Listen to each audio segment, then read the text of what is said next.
আপনারা যারা জীবনে অসুখী ঠিক আছে, যারা আছেন তাদেরকে আজকে আমি কিছু সুখী হওয়ার টিপস দিব।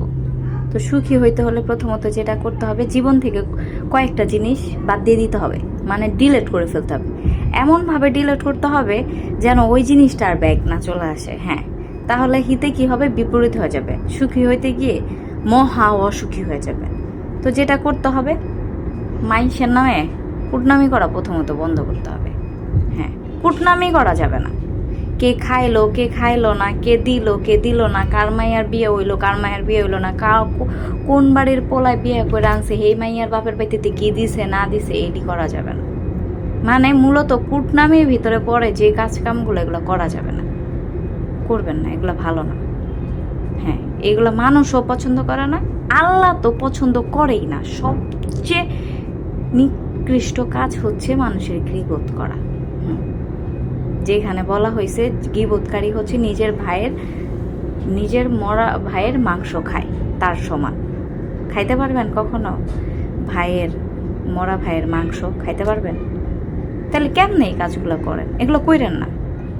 তারপরে হচ্ছে গিয়ে ছোট লোক কি মনে করেন আল্লাহ আপনারে কিছু দিছে, হ্যাঁ, এখন আপনি আপনার পোলারে বিয়ে করাইতে যাবেন। পোলারে বিয়ে তো করাইতেছেন না, পোলারে বেচা দিতেছেন। সেটা কেমনে?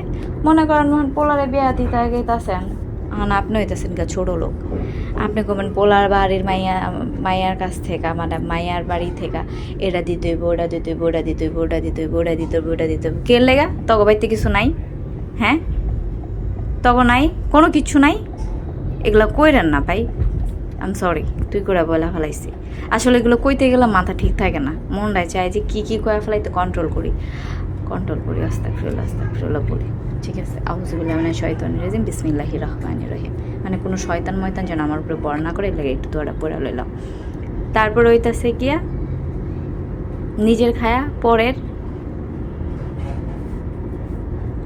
দুর্নাম গাওয়া। এই বাড়ি থেকে ওই বাড়ির কথা, ওই বাড়ি থেকে ওই বাড়ি, এটিও তো গীবতের ভিত্তিতেই পড়ে। যাই হোক, এটি তো কয়া ফেলাইছি। গীবতের ভিত্তিতে যেটি করা যায়, এটি করা যাবে না। নিজের নিয়ে ভাবতে হবে। 5 ওয়াক্ত নামাজ পড়তে হবে। সুখী হওয়ার মূল কাজ হচ্ছে 5 ওয়াক্ত নামাজ পড়া, আর কিচ্ছু করতে হবে না। আপনি জাস্ট এটাই শুরু করেন, দেখবেন আপনার জীবন সুন্দর হয়ে যাবে। সুন্দর। আমি একদম আপনাকে গ্যারান্টি দিব।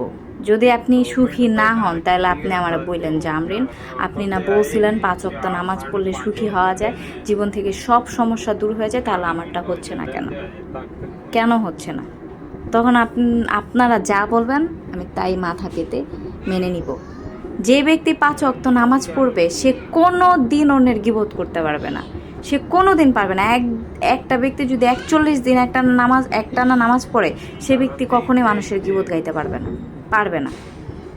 বাকি সব তো বাদেই দিলাম, আরও কত নিয়ামত যে আল্লাহ আপনাকে ঢেলে দিবে। 5 ওয়াক্ত যে নামাজ পড়ে, তার কোনো দিন মানুষের কাছে হাত পাততে হবে না।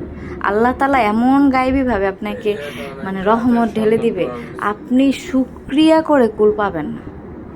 তাই জীবন থেকে এই জিনিসগুলো বাদ দিয়ে দেন, মানুষের পিছে লাগা বন্ধ করে দেন, নিজের প্রতি ফোকাস দেন। ঠিক আছে, আল্লাহ হাফেজ।